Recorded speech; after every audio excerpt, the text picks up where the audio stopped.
Programação BMC News ao vivo, 11 horas e 10 minutos, chamando o nosso próximo convidado, André Machado, CEO do projeto Os 10%. Grande ogro de Wall Street, prazer falar contigo novamente, meu caro, bom dia. Bom dia, Felipe, bom dia, Paula, bom dia, audiência BMC, bom dia a todo o time. André, o cenário aqui para o nosso Ibovespa, para quem falava que não estava tão bom, talvez ficou um pouquinho emocionado. Renovou máxima ontem, Petrobras renovou máxima, o minério voltando para uma casa ali interessante, com a Vale tendo feito ali um fundo, né, há um tempo atrás e talvez buscando melhoras de ambiente. Queria entender um pouco da sua visão, né? Vários argumentos, vários sinais, estrangeiro voltando para o Brasil. O que a gente pode tirar de constatação? O que você tem visto aí, constatado, inclusive, de percepções a respeito desses movimentos? As máximas históricas vão ficar cada vez mais recorrentes aqui, inclusive das empresas? Bom, depois que a gente teve aquele dia de estresse, né, lá no Japão, que repercutiu no mundo inteiro, e a gente acabou se recuperando de uma maneira muito forte, deixando um sinal inequívoco de reversão, a gente já subiu aí mais de 10 mil pontos, né? E eu tô com alvo agora em 140 mil, 141 mil pontos. Que eu acho que é bem factível de ser atingido por conta, primeiro, da expectativa confirmadíssima na sexta-feira pelo Jerome Powell, de início dos cortes agora em setembro, tá? Apesar do FONC ainda ficar bastante data dependente, com relação à questão de emprego, CPI, PPI, ISM, PMI, etc., a dúvida agora, que é o que justamente por conta desses dados, as apostas mudam quase que diuturnamente, é se vão ser 50 base points ou 25 base points. Então, até essa reunião do FONC, acho que o mercado não tem por que se estressar e passar por uma correção. Então, dito isso, a gente está agora, o Ibov em 136.900, né? São menos de 4 mil pontinhos até esse meu alvo em 140.311, 140.804. Né? São duas projeções que eu fiz que sugerem que agora é o próximo alvo do Ibovespa. Então, a gente teria aí esse período até o meio de setembro, então é mais do que suficiente para a gente subir esses pouco menos de 4 mil pontos, né, que não é nada em termos de Ibovespa. Lembrando que a Vale, né, tem 11,45% do peso do Ibovespa, e aí a gente teve aí a nomeação de um nome interno, né? Inicialmente eu tomei até um susto quando eu vi lá Pimenta, né? Foi o primeiro nome que me soltou na tela. Eu falei, putz, botaram Paulo Pimenta na Vale. Botaram um petista na Vale, mas não é o Paulo Pimenta, é Gustavo Pimenta. Então o susto durou alguns segundos até eu ler o primeiro nome, mas depois que tentaram emplacar, né, Manteiga, enfim, a gente fica sempre com o pé atrás, né? E o Lula está aí discursando, falando agora, inclusive, novamente, né, sugerindo ingerência na Petrobras, para variar, mas, por enquanto, a Petrobras vem tendo um momento muito positivo por conta, infelizmente, de novas tensões no Oriente Médio, né, o ataque aí com 100 caças, 100 aviões de Israel no Líbano para atacar áreas controladas pelo Hezbollah, e depois até a tentativa de eliminar mais um líder do Hamas também no Líbano, né? E isso já aumentou bastante as tensões por lá.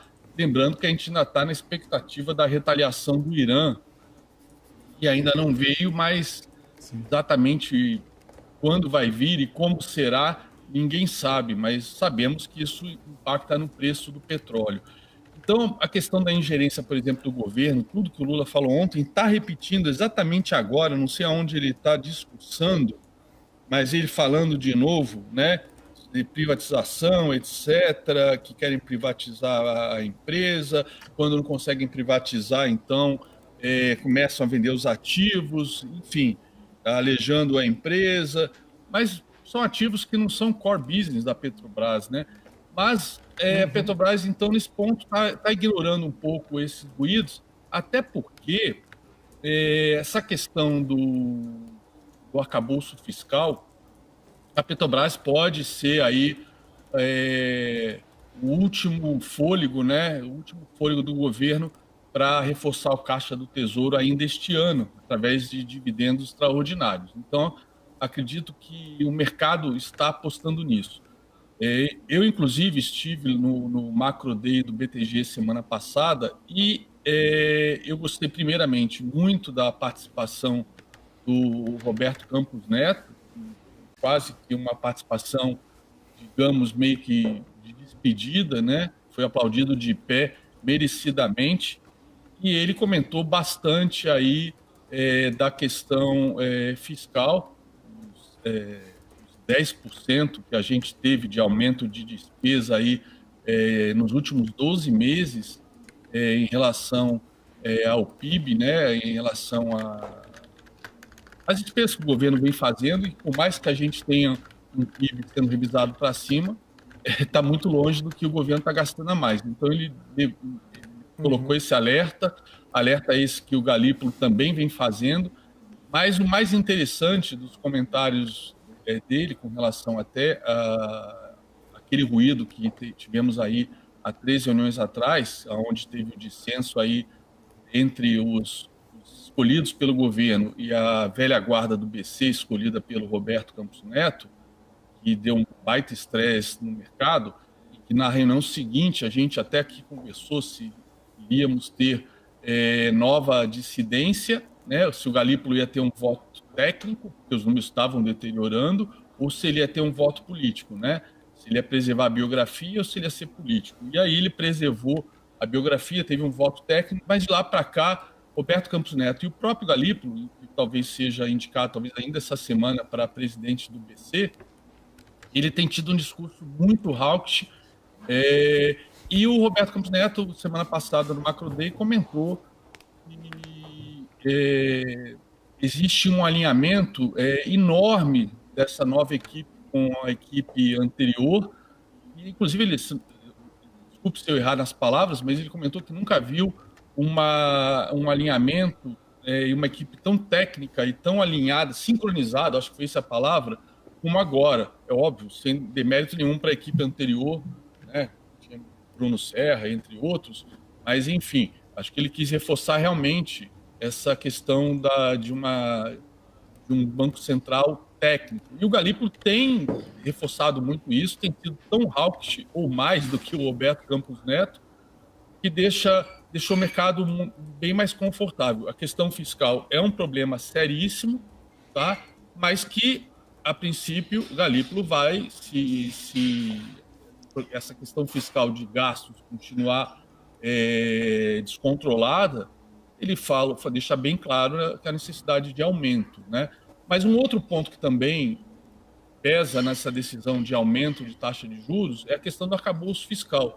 E na sequência até da apresentação do Roberto Campos Neto, tivemos a dos secretários executivos da Fazenda e do Planejamento, onde foi se tratada a questão do arcabouço fiscal no detalhe, e eu fiquei bem confiante pela entrevista deles que eles vão realmente cumprir o arcabouço. Então, pelo menos até o final do ano, eu acredito que essa questão do arcabouço fiscal, e agora, como falei, da Petrobras, a alta do petróleo, etc., eu acho que isso é um gato que desceu do telhado, tá? A gente não tem esse risco. O fiscal continua sendo um risco enorme, mas talvez fique para um segundo momento. E com relação ao FED, ao FONC, que obviamente isso impacta aqui nas decisões do BC, do nosso Copom,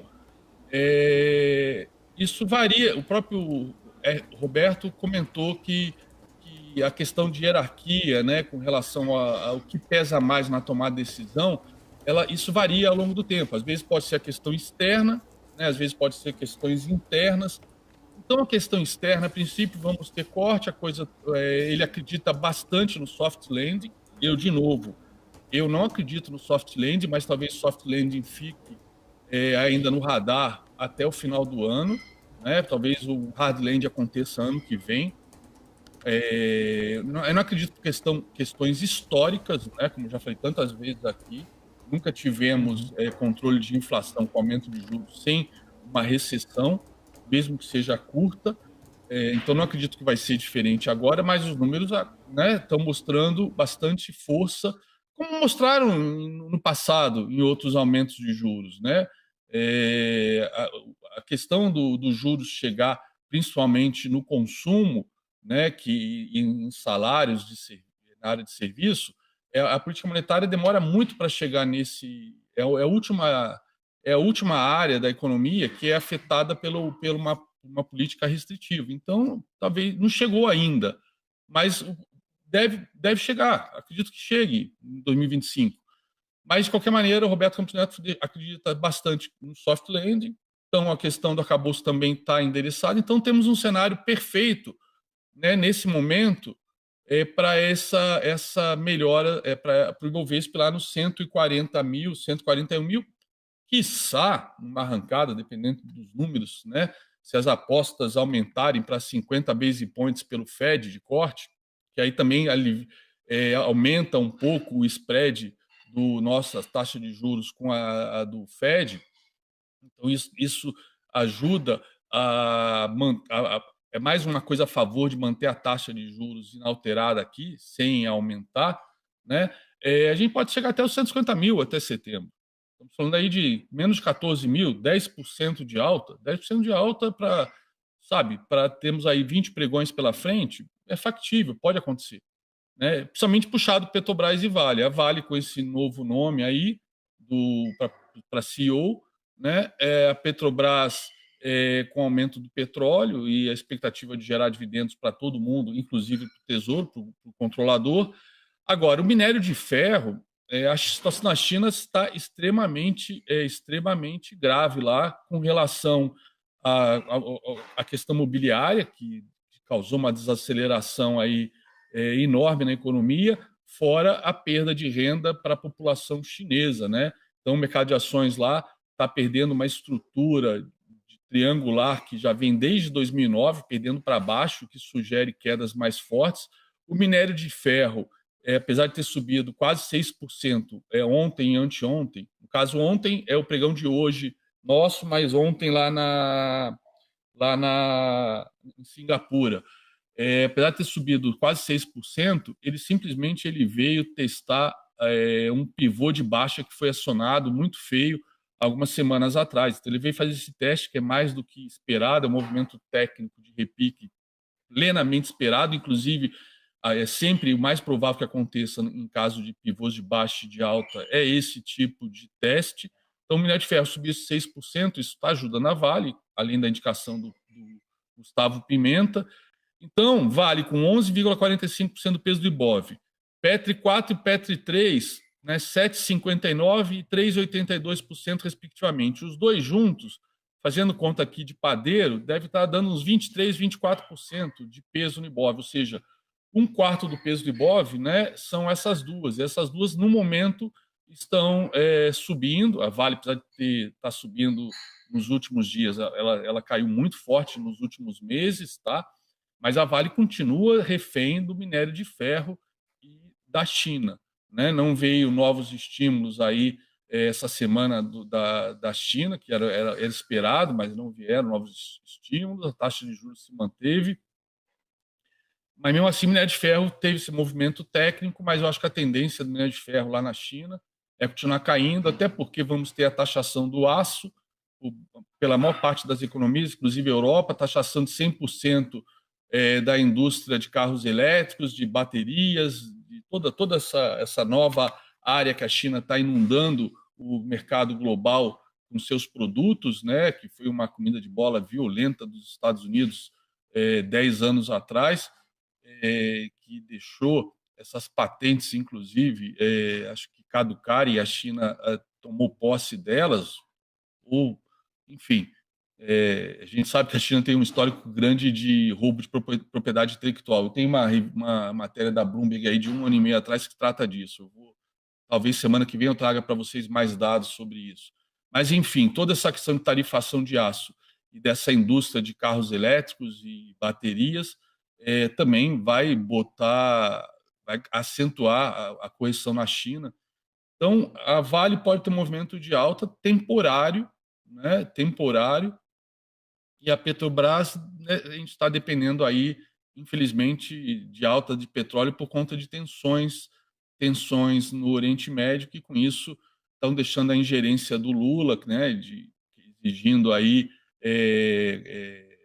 conteúdo nacional, isso está ficando um pouco de lado. Então, temos um cenário aí temporariamente bastante positivo para o Ibov continuar fazendo novos movimentos de alta.